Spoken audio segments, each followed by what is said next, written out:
na kwao yupo Mungu wa nyoka ambaye ni nyoka ambaye anakuambia anaweza kaanikwa pale wenyewe. Hiyo ngome ya kwao ambayo ya kichifu. Ngome ya kichifu. Wanasema ile ngome hakuna anayeingia kwa sababu nyoka anaweza katembea tu kama mle ndani, mle ndani.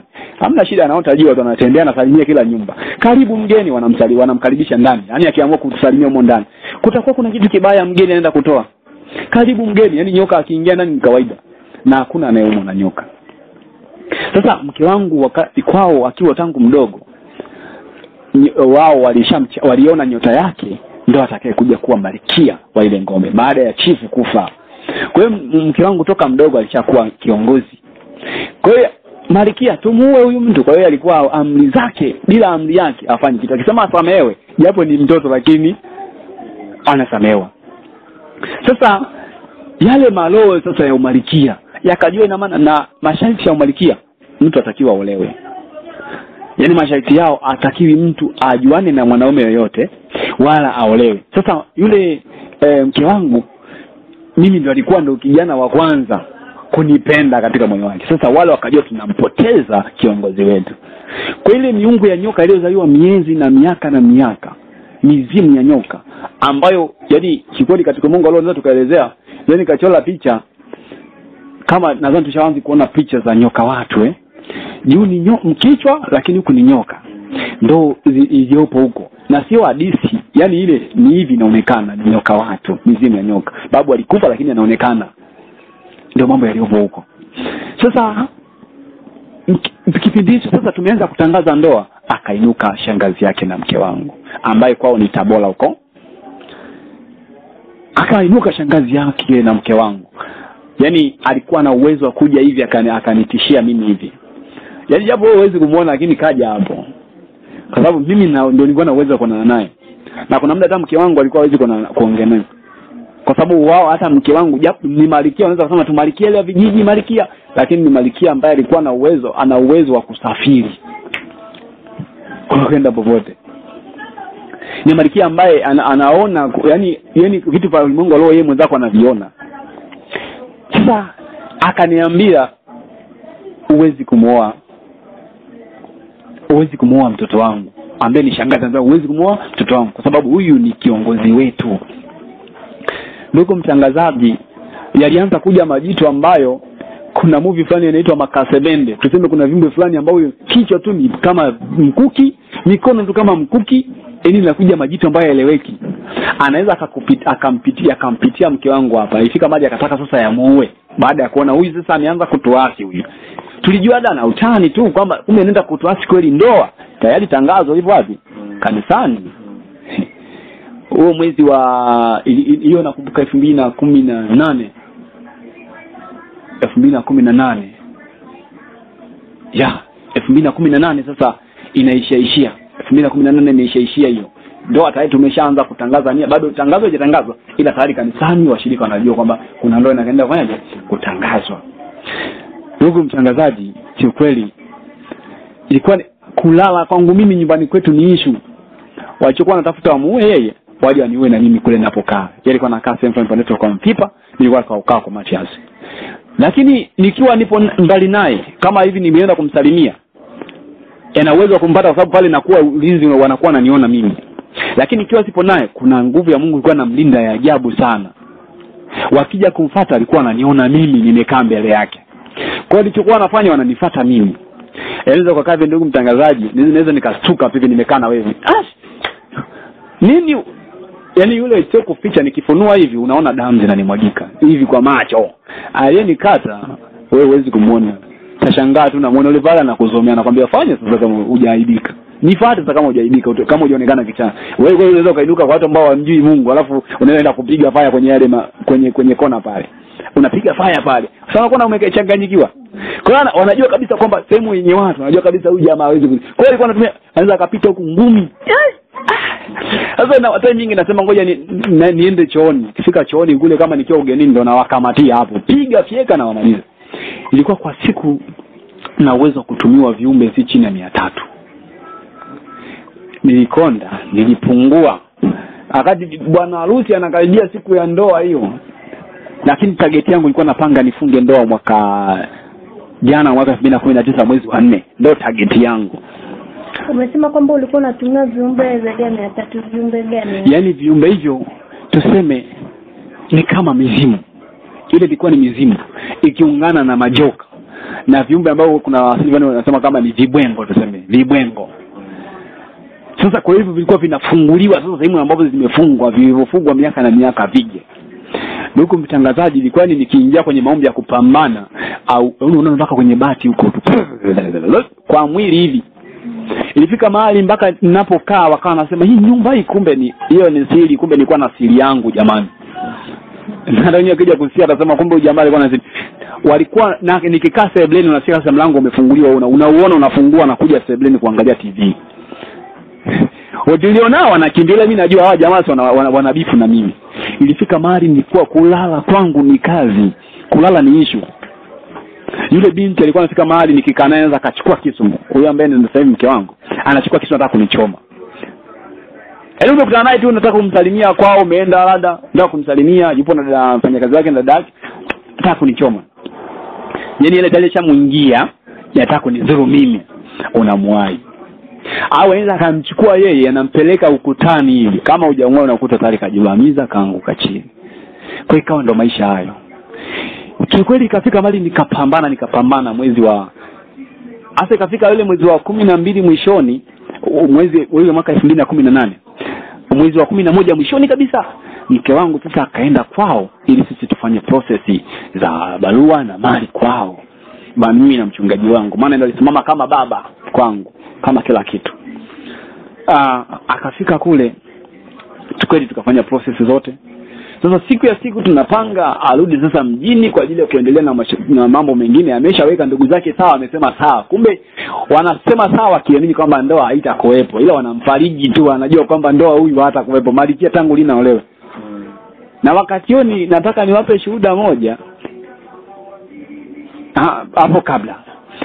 Basi akasema huyu Malikia tu acha tu aende. Wakaenda. Ila anafika Kibaha, dada yake sasa wakamkamata dada yake wakamwambia ole wako umpokee fulani nyumbani kwako. Dada yake akamtuma naye mfanyakazi wake akamwambia ukimkaribisha harusi hapo ndani, huo ni mkesha wa mwaka mpya kwa 2016. Mke wangu anafika saa 6 kasoro nyumbani kwao pale alipokuwa anakaa kwa dada yake, alikuwa anakaishi kwa dada yake Kibaha. Amefungiwa mlango asiingie ndani. Saa 5 ina maana mwaka mpya ameupokea kwa machozi, amefungiwa mlango. Hata anajiuliza nitaenda wapi? Na sheria za kidini huwezi kumchukua mtoto wa kike ukaja kulala naye nyumbani. Hairuhusiwi. Japo ni kwa uwezo wewe hairuhusiwi. Yaani hata kama nje na wewe mwenyewe unajiona kabisa. Unajiona. Kwa hiyo sasa ananipigia nampigia simu nikiwa kwenye mkesha, mke wangu umefika. Mke wangu mtarajia jamani mpenzi wangu. Maidali. Ananiambia kwaona furahia mimi naumia. Message ziziona ndo naangalia message. Yaani aliniharibia ibada. Yaani nimeupokea mwaka mpya, yaani ni kwa machozi. Nafika pale kwao, mama yangu mlezi akanielewa. Nikamwambia ngoja niende nikamuone fulani ameshafika. Akasema sawa wewe nenda tu. Nikafika pale kweli amefungiwa. Ndugu mtangazaji, sina hata mia mbovu. Mia mbovu sina. Ya kusema sasa huyu mtu nitampeleka wapi? Hata nikampangia hata chumba kimoja hata mwezi huu. Halali tu hata tandike mikeka. Sina. Kikweli nikafika pale yule binti nikamwambia usijali, huu ni mwaka wa ushindi. Shetani anataka kajipange vipi uzuri wake. Mimi nilikuwa ndani kukutana na changamoto yote, naamini lazima nitoboe. Alafu nilikuwa naamini hili ni daraja la kuvuka daraja lingine. Kwa hiyo baada ya hapo mke wangu ambaye kipindi hicho alikuwa ni mchumba wangu alikuwa anafurahi na yana amani. Kuna sauti ikasema naye nenda kwa mama fulani kamuombe usazi ulale. Akasema ngoja nikombe mama fulani jirani yao nilale, alafu kesho tutajua cha kufanya. Nikamwambia sawa. Nikaenda kumuomba yule jirani, tukamuomba, akasema hamna shida, akalala. Tukamuelezea alihalisi, akasema mbona usijali. Tukatoka. Kesho yake sasa nimeenda kwenye ibada ya mwaka mpya, na maana hata mke wangu hapo hakuja kanisani tena kutokana na aliyomkuta. Basi nikatoka mimi pale, kesho yake nikamfuata pale, nikapata shilingi 10,000 kwa mtangazaji. Nikafika pale kwake, akaniambia vipi yule dada mama yake alikuwa ana nyumba za kupangisha, japo ilikuwa haina umeme, ni nje ya mji, chumba shilingi 10,000 kwa mwezi. Nikamwomba yule mama hifadhi. Nikamwambia mama, tunaomba tusaidie. Nakupa 10,000 mwezi mmoja, ila mimi nitakuwa naleta hapa hela. Naomba uwe mnapika wote. Mimi nitajitahidi nitakuwa naletea chakula. Yule mama alikuwa na roho nzuri. Akampokea mke wangu, akampa chumba pale. Akaazimwa na godoro la futi 3, sisi nakumbuka ile ya boarding yale. Akala kuazima na akaambiwa wiki moja ili godoro sasa wanangu wanarudi shule. Akasema usijali. Nikamwambia usijali, Mungu ataleta godoro, tutakurudishia. Sawa. Mke wangu akaishi pale. Huku nikiwa nenda na wasalimia na wapa hela za matumizi, naondoka nafanya huku. Naendelea mimi kazi yangu sina kazi nyingine tena. Toka niachage kazi ya boda. Sina kazi nyingine. Kazi yangu mimi yani Mungu anaweza akanitumia tu leo siku imekucha asubuhi. Sielewi, lakini jioni nishangaa napigwa simu tu. Sio sehemu fulani labda Bagamoyo au wapi. Napiga fire chateni cha 20 nauli na 50. Zilikuwa zipigi chenga. Japo kushika ile 100,000, 200,000, 300 issue. Lakini hizo 10,000 zilikuwa zinakuja. Mungu alikuwa ananifungulia milango kutoka hapo. Nikawa hela ya kula yule binti kila siku inapatikana. Nilikuwa alikubali kujikana mimi, lakini huko ilipofika sasa mwezi wa pili nikamwambia mtumishi, naomba tufunge ndoa. Akasema nataka tufunge ndoa lini? Nikamwambia Pasaka mwezi wa 4. Mwezi wa pili wanasema tufunge, nataka yani hata bado hajatangaza sherehe.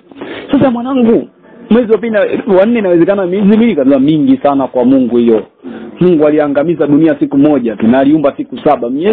Miezi aliumba dunia siku 6 tu. Hata hiyo miezi mingapi yote? Akasema sawa. Nikamwambia kila kitu nitagaramia mimi, wewe usijali. Akasema sawa, kwa sababu mimi muonekano wangu ukiniangalia huyu jamaa hawezi kukosa hela. Japo mimi ndani yangu najua. Basi tukaandaa pale, tukatangaza kanisani, jamani hivi na hivi, tukapanga sherehe. Tukasema sherehe itafanyika tarehe 21 mwezi wa 4 ambao sikukuu ya Pasaka. Ndio nilipoint. Nikasema kwa kuwa magumu yote niliyopita, ndoa yangu ikifungwa tarehe 21 sikukuu ya Pasaka, na mimi nitakuwa nimefufuka upya kiutumishi, nitakuwa nimefufuka upya kwenye nitakuwa nimetoka kwenye janga la umaskini, nitakuwa nimetoka kwenye janga la mateso, la manyanyaso. Kweli nilikuwa na ufunuo namna ya ajabu. Ndugu mtangazaji, ile ndoa imetangazwa pale, tutafunga ndoa tarehe 21. Mtumishi akasema hii ndoa, ile nabii akasema hii ndoa naona hapa kuna watu wanataka alikuwa ni Msukuma. Siigizi, lakini alikuwa anasema hivi, hii ndoa naona kama kuna kalo hapa kanataka kuja hapa. Sasa mimi sitangazi na kipingamizi, sitangazi ndoa tarehe 21 na imepita. Na kweli ndugu mtangazaji, siku zikaenda. Sasa nikatengeneza kadi zangu tu za kishikaji, kiwango cha chini shilingi 10,000, nikasambaza kwa marafiki zangu. Kwa dada moja namwamini sana, ambapo anasali kanisa fulani ambapo nilipotoka, simtaji, nikampa kadi 15, nikiamini katika 10,000 wale ni wanawake wote tuliowapa ni wanawake wanajeshi ambao walikuwa wananikubali sana. Nimewatoa mbali sana. Wengine walikuwa wanapigwa, sasa hivi hawapigwi. Nikiamini kwamba hawa watanisaidia. Nyumbani kwetu Kilombero nikawashirikisha, wakasema baba sasa hapo mwanangu mtumishi. Mimi mwanangu wa kiume peke yako bwana. Wa kiume peke yako. Amesahau kwamba alisema nitakuwa nani? Mvuta bangi. Jambazi. Mwanangu wa kiume peke yako. Haki ya Mungu, natoa mchele vini kilo 40. Kwa hiyo baba akasema natoa mchele, akasema swala mchele ni nje. Nikasema basi amenasisha kazi. Ndugu mtangazaji, siku zikaenda. Wakati huo napitia vita ya mke wangu masaa 24. Wakati huo toka nikutana naye sasa nina mwaka. Yaani asubuhi mchana mimi nikupambana na mashetani ndani ya mwaka huu. Sipumziki ndani ya mwaka mzima huo, napambania ndoa. Ingekuwa mtu mwenye roho ya nyepesi angemwacha, ningeachana na yule mwanamke. Lakini sasa ndugu mtangazaji, siku zikaenda.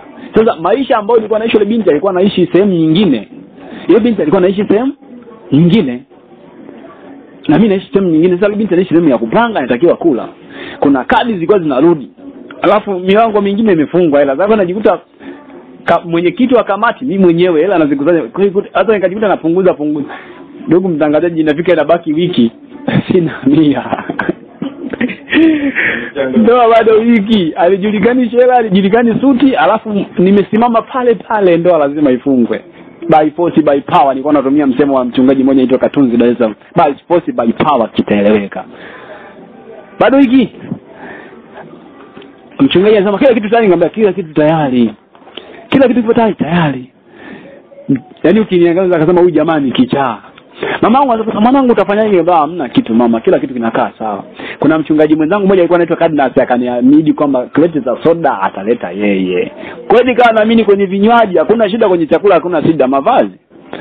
Siku 7 zimebaki, siku 6 zimebaki, siku 3 zimebaki, siku 3 mama akaja na mchele. Soda hazijulikani, suti hajulikani, chela hajulikani. Hiyo Ijumaa sasa hiyo. Mbaki siku moja ya Jumamosi, Jumapili tukio. Jamani. Unaweza kaongea kama ni nachika, lakini wakati huo hii sasa sijalala, kulala hiyo wiki, kulala usingizi haulaliki.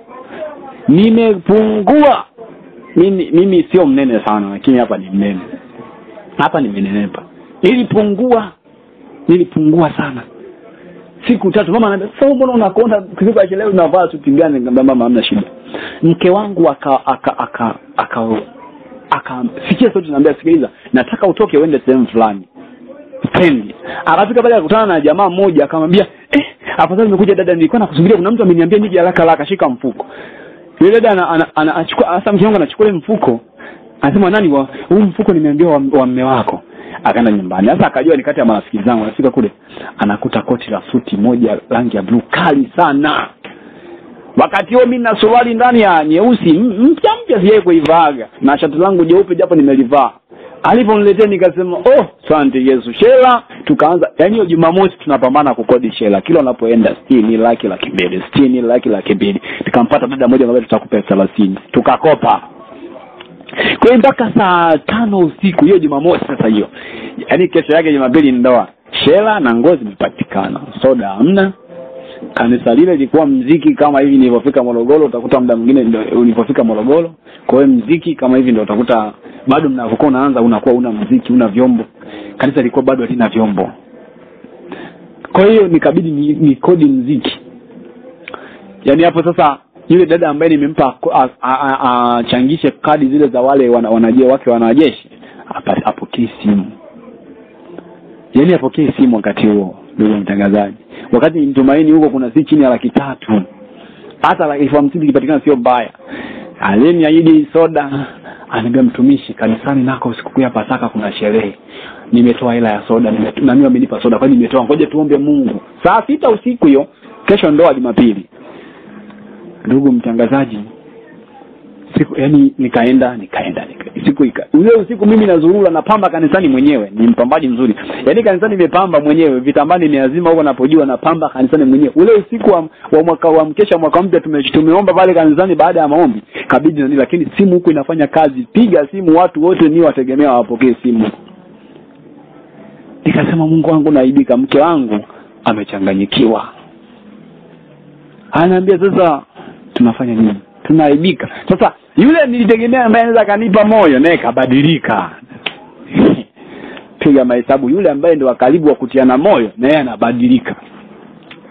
Mama yangu mlezi yani pepo naye amemvamia, anamshawishi mke wangu, anamwambia bora muailishe ndoa. Sasa fikiria, alafu wapo saluni, mimi uko saluni ya kike, mimi nipo zangu kanisani. Hiyo Jumapili imekucha, ile dada ndo ananitumia shilingi 21,000 katika kadi 15. Alafu kupokea simu 21 baada ya kumsumbua sana. Sasa ila nyingine zimeenda wapi? Ile 21 nilichofanya kanunua katoni za maji. Tupu yote nikasema hapa kama ubabu utapikwa nyumbani, utakula maji, pigeni maji, bado mimi ninachotaka nini? Ndoa. Nikasema nishatumia akili yangu, nimechoka. Mungu usimama mwenyewe. Hiyo saa 6 afu ndio tumeandika saa 7. 2019 hiyo. 19 hiyo. Hiyo tarehe 21 hiyo. Mwaka jana, sio shuhuda ya miaka, mwaka jana. Ndugu mtangazaji, ile nafika saa 6, saa 7 ndoa mke wangu na mchumba wangu pinicha ananipigia simu. Anaambia, mimi bwana mambo haya nimechoka. Saluni wananisema mimi tu, saluni nzima wananiambia wanasema mimi tu nimechoka. Hapa nilipo nataka nikate tiketi stand hapa niondoke niende kwetu Tabora. Bado lisaa hili moja ndoa. Sasa nikasema pale nilipokuwa kanisani bado napamba, miguu ilishia nguvu. ilibidi sasa hapo nisiwe nipayuke, nikamwambia mama, nikamwambia mama yangu